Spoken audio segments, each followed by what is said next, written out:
Hello watchers, today we'll have our second lesson on Imagism, and this is an advanced lesson as opposed to the previous lecture in which I basically concentrated on the needs of the beginners as well as the needs of the undergraduate affiliated college students to deal with several topics of modernism for a comprehensive understanding of what is an image and what were the features of Imagism and who were the participants of Imagism and what are the basic tenets of Imagist poetics. Today we will look into some more advanced options of thinking about and reflecting on and questioning Imagism. It is broadly hailed as one of the forerunners of modernist poetics. In fact, T.S. Eliot himself claimed that Imagism is the seminal or originary moment or movement in the Anglo-British modernist poetics. However, whenever there is a movement, there are dissents, there are questions, there are alternative opinions, and behind the most obvious and surface level trappings and self-congratulatory pamphlets and propaganda, there may be some lacunae or there may be some kind of absences inside the movement that were responsible for the demise of the movement or for partial popularizing it instead of a doctrinal obedience by the following poets. For example, we may consider the position of Ezra Pound throughout the trajectory of the movement. Initially, Ezra Pound was the person who popularized Imagism, basing his poetics upon the actual writings of Hilda Doolittle and congratulating Hilda Doolittle with the tag HD Imagisty. And it was the little magazine called Poetry which made the Imagist tempo rise up in popularity. Whenever there is a person who is casually reading poetry, even on a train, a pocketbook size poetry journal would be more convenient than the glossy and big-sized magazines that were popular at the time. So by the peritextual format, poetry appealed as a journal which was conducive to the life in a metro, in spite of the busy schedule of the commuters, on train, on bus, on park benches on Sunday if there is any scope of leisure. Men and women could actually venture into the reading of contemporary poetry thanks to the magazine called Poetry. It was this magazine or this journal which kind of worked as a threshold of the Anglo-British part of Imagism, and Ezra Pound was definitely in collaboration with Harriet Monroe and basing upon actual contributions partially by James Joyce and Aldington and majorly by HD. The conduction of the madness about Imagism was accomplished. However, very soon, Amy Lowell began an Anglo-American chapter of the movement, and Ezra Pound was no longer the umbrella that was protecting, guiding, and supervising the movement. In fact, lots of the major tenets of Ezra Pound were actually challenged by the way Amy Lowell and her followers used to apply or employ the assumptions of Imagism. As a result, Ezra Pound himself denounced the degradation of the movement. According to him, a degradation. According to us, it may be actually a progress, actually a kind of line of flight instead of a plateau formation around the iconic Ezra Pound and his tyrannical stalwart-like bossiness. However, Ezra Pound was himself repelled by the recent developments around 1917, and Ezra Pound moved away from Imagism and called Imagism Amigism, a term that is derogatory from the perspective of Ezra Pound and his followers and the originalists of Imagism, but a term which was actually the encouragement and enthusiasm of the new generation of imagist or quasi-imagist poets led by Amy Lowell. And then when officially Imagism was over, in other genres, for example in screenplay, for example in modernist narrative techniques, for example in several forms of minimalistic stage description in dramaturgy and theater, there where the impacts upon the future forms of British and American literature and culture, which bore the marks of Imagism very, very prominently, although officially the movement was over. So in today's lesson, we will look into some interesting aspects of Imagism. We'll see some major drawbacks and setbacks, so to say, of Imagism, and we will try to understand in brief the cognitive science or phenomenology of an image and Imagism, because you see that anything which was a modernist art was not a product of genius but human beings' response to the contemporary reality. So what is considered by the aesthetist as an art movement was actually a knowledge and representation movement. So let's see today's lecture in. So when we talk about an image, you have to understand that an image is not just any visual object or representation. One particular type of visual representation would be considered to be technically called an image. That which will create the exact sensory experience which we might have derived as a knowing subject by a direct encounter with the thing which is represented by the image. That particular visual representation which will recall to our cognition, to our comprehension, to our understanding, to our perception and to our knowledge, the exact time, space and emotion complex that was generated or that might have been generated by a direct encounter between the knower and the knowable object, that would be called an image. So if there is a visual representation which is suggesting something abstractly or which is producing some kind of creative ambiguity, it may be very, very good art, but it would not be an image. Or something which goes on circumambulating with colors and descriptions and narrations, heavily loaded with superfluous elements, so that had it been presented in words, we would have called it circumlocutory, and it is presented either in graphics or in terms of lexemes if it is a poem.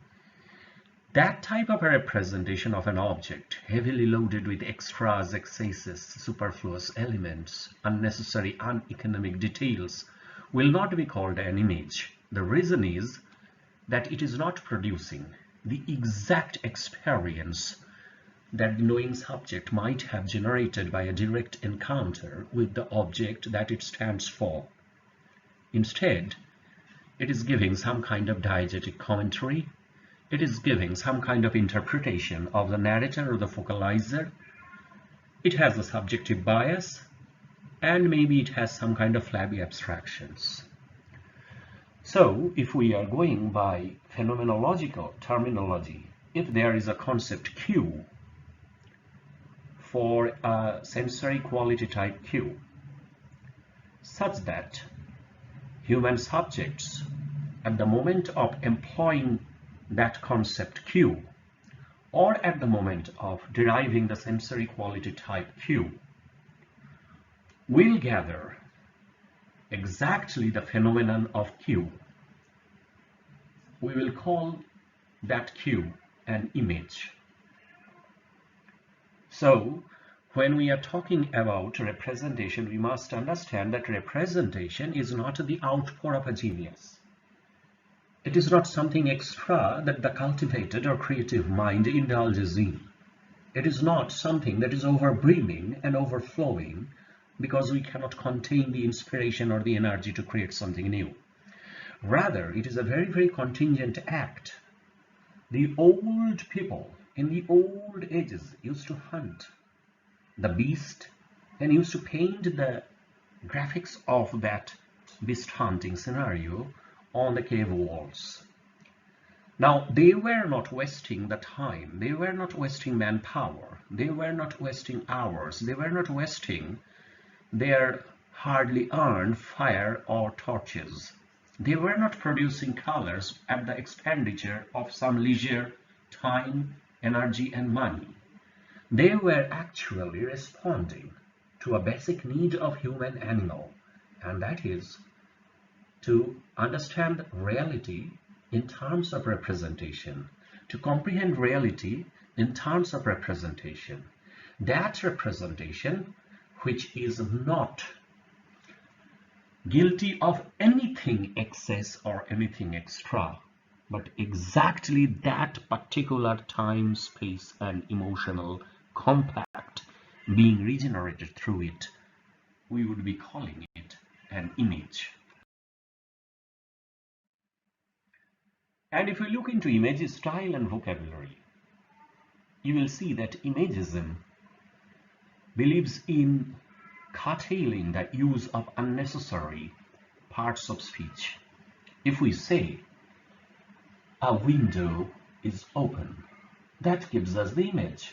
Instead, if we go on saying like this, a heavily painted, vintage, costly, aristocratic window is open, then these adjectives are actually contributing very minor changes to the meaning or to the sensory experience of the knower.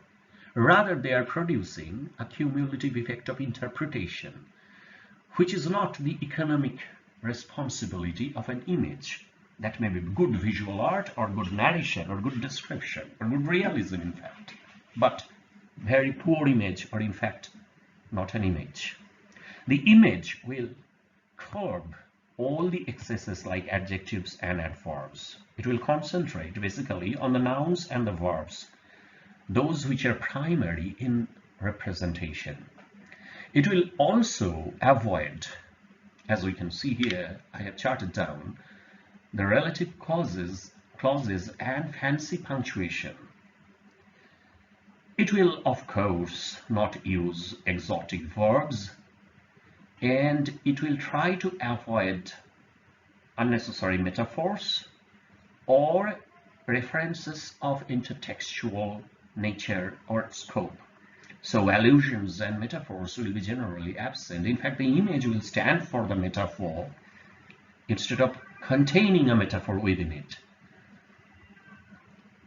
And it will follow the dictum of William Carlos Williams that the image will not produce ideas, but directly, immediately, almost transparently, the thing. And when we say thing, we not only mean the object, we mean the sensory perception that the object might have informed as a kind of phenomenon to the knowing subject, and the experience that the subject is at the time t, at the space small s, would have gained. So we can say that Imagism in literature is a search for the true sentence, a sentence which will not be overburdened with unnecessary details, a sentence which will not be a breeding ground of wastage of cultivated or creative energy, but the most economic sentence which will not be mediumistic, which will not be like a filter to reality, but will produce the sensory perception of reality or real object directly. So the sentence will not act as a medium, although it is literally a medium, but it will act as if it is object itself, the object which the viewer is inspecting or the listener is knowing. And it will advertise the simplicity or brevity as not a matter of skill, in fact, but a matter of economy, a matter of truest to reality responsible economy of language. So a true, simple, declarative sentence, that kind of sentence that we find in the novelists who believe in nada, for example, in Ernest Hemingway's descriptions, it will act as a visual exactitude, and that visual exactitude would be called an image. And here we have one more interesting observation. I have seen people who were neither Imagist poets themselves, nor can ever dream of being one, have entirely misunderstood and talked about Imagism as some kind of a visual movement, and they take that because the word image in our common parlance stands for some kind of painting or illustration, therefore they assume that painting is the closest art form to Imagism in literature. Although there is some and very, very, very little partial truth in it, but ignorable as its quantum is, we see more differences between painting as an art form and Imagism as a poem or a poetry movement. In fact, if we try to think about the closest art form to Imagism, then it would be a screenplay. And there are a number of reasons that I am making these observations for. First and foremost, that when screenplay came into its popularity and was accepted or acknowledged as a dignified art form, and when Imagism was gaining its rise and popularity in the readers of Anglophone poetry, we find a synchronization of the chronological, period-based domains of screenplay and Imagist movement. For example, the Imagist movement reached America around 1912, the year that Max Sennett formed Keystone Studios. Screenplay was taking shape during 1910, so if you remember my previous lecture, you would see that the forefather of Imagism, not Ezra Pound as it is generally mistaken by the lay persons, but T.E. Hume, was talking about Imagism in the years 1909 and 10. And if you see screenplay, the screenplay is structurally just like what cognitive sciences would insist, cognitive semiotics would insist, and image to be. Its style, I mean the style of screenplay, reflects modernist aesthetics most immediately and directly. And it has a direct corollary to the do's and don'ts of Imagist movement. Ezra Pound talked about making it new. Now, if anything, during the so-called avant-garde movement was actually new, then it was screenplay. Because the screenplay had no direct antecedent, it had no past tradition or history, it was in some ways the ideal modernist genre, because it just surfaced as a new thing, which was not there before modernism. And it obeyed no other model than language itself, which makes it very, very modernist in literary principle. Tell me, are not these the definitional features of Imagism too? I am here cataloging the definitional features of a screenplay. Think carefully. You will find that this is the exact list that can enumerate the features and characteristics of Imagism as an art movement.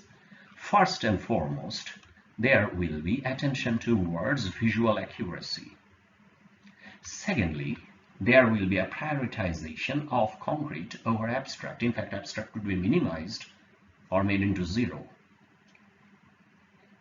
Thirdly, There will be complete statements that are brief but crisp and directly suggestive. There will be no extra economic words in a screenplay, thus there will be a trimming of language. And the screenplay will be confident in itself and will be very, very condensed and compact, just like an Imagist poem should be. And the screenplay has to give the idea about particulars and not vague generalities. And the screenplay is expected to use common speech, that is speech as it actually occurs in lived reality in a time-space situation. Now look carefully. This is exactly the alpha and omega of the Imagist movement. Let's look into the opening description from Michael Biberman and Michael Wilson's screenplay Salt of the Earth 1954, although this was far, far, far in the future from the time that we are talking about Imagism to have been brewing and fuming and getting popular. But here my idea is to make the students understand how screenplay is exactly like what Imagist poetry is. This is the opening description of the screenplay. A woman at work chopping wood. Though her back is to camera, we sense her weariness and toil by the set of her shoulders. A 5-year-old girl is helping the woman gathering kindling. Over this scene comes the first tide. A guitar dominates the musical theme. The motif is grave, nostalgic. Only in the last line there is some kind of extra, and that too not very, very superfluous, because it is giving us some kind of interpretation definitely, and therefore we can say that it is not part of the sensory experience that the object might have generated in the knowing subject directly, but some kind of interpretation or commentary or annotation of the knowing subject on the thing. But this is actually not devoid from the experience of, this is not actually much away from the direct experience of the situation. The motif is grave and nostalgic. Why it is nostalgic, that history is not given, and that curtailment befits a screenplay, and that curtailment befits Imagist. Let's see the screenplay of Fargo, a part only, 1996, only yesterday, not during the times that Imagism was in its topmost popularity, but it nevertheless matches the Imagist temperament. Flare to white, fading from white, slowly the white became a barely perceptible image. White particles wave, white background, a snowfall. A car bursts through the curtain of snow. That's it. Exactly sounding like Ezra Pound's poem, describing the apparition of these faces, petals on a wet black bough. This is the screenplay of Chinatown, again another film which was only yesterday. The road is dirt, heavy clusters of oak trees, eucalyptus. It is very still. Another turn and a pie-shaped view of a lake of lights in the city below can be glimpsed. The description of the city is not there, only the shape, the most direct geometrical property of the object that is being known of the lake is uttered, and the lights are not elaborately described. It's made into a very, very condensed and compact arrangement of signifiers instead of giving another sentence for the luminosity of the place and a different sentence for the hydrographic topography of the place. Instead of lake occupying a sentence and lights occupying a sentence, it is beautifully condensed into a single phrase, as if it's a single noun or a single thing, a lake of lights.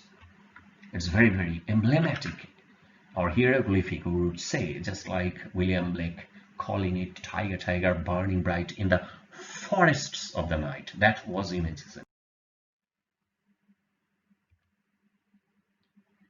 We have some false ideas about Imagism. basically propagated by people who misunderstood modernism and people who were not into the feel of Imagism but mechanically gathered ideas from Google and Wikipedia and Encyclopedia of Art, Painting and Literature. However, in this lecture, I am tempted to destabilize some of them. First idea that goes about Imagism is that Imagism is always a very, very new and radical and revolutionary thing, which may not be so all the time, because it had, of course, a very, very self-congratulatory profiling. Just like today we beautify our Facebook profiles and make our smartest photographs or most thought-provoking photographs our profile picture. In the same way, Imagism advertised itself as very, very intellectual and very, very radical. But in spite of that, if you read the poems actually, you will see it is quite dated in a number of basic respects. Hilda Doolittle, for example, the poet who was seen by Pound as a harbinger of Imagism, writes old-style lyrical poems on conventional themes like flowers, death, and Greek mythology. Only thing that was new about HD's poems was the form free verse, and that too, it was nothing 20th century particularly. It was used in the Psalms of Bible thousands of years ago, and it was used by Milton, and it was used by Whitman, and definitely by Rimbaud. Another false idea about Imagism is that it was vehemently anti-tradition. No, it was just a reaction against the immediate past, the late part of 19th century and exactly the dawn of 20th century, which saw the rise of flabby abstractionism in poetry and romantic temperament. Imagism challenged that immediate past and not the remote past or classical past. In fact, Hume predicted a classical revival in poetry, which was to refute the romantic confusion of poetry and religion. You see, religion is a statement that tries to expand its utterance, signifying the infinity. But poetry, according to classical rules, will be talking about human reality and human perception. So poetry will be mimetic. Religion will not be restricted within mimesis. Now the romantic poet, see, we are using small r here in the sense that Hume was talking about a temperament and not exactly the early 19th century art movement. The romantic must always be talking about the infinite, flying off into circumambient gas. And the classical verse, the poet will never forget the finiteness as well as the definiteness of man and its reality. So in opposition to the sloppiness of romanticism, Hume proposes that there is a need for a dry and hard, routine-bound, symmetric, rule-bound, properly classical poetry of the exact experience, and that was the idea behind Imagism. So you see, Imagism had a very, very classical origin. I will conclude my lecture here. We have talked about some interesting rediscoveries about Imagism. We have talked about dismantling some of the prominent myths of Imagism, coupled with my earlier lecture for undergraduate students made years ago when I was a teacher in a college. This lecture would, I think, be helpful to the master students to have some advanced speculations on Imagism as a modernist art and poetry phenomenon. Thank you. If you like my channel, please subscribe.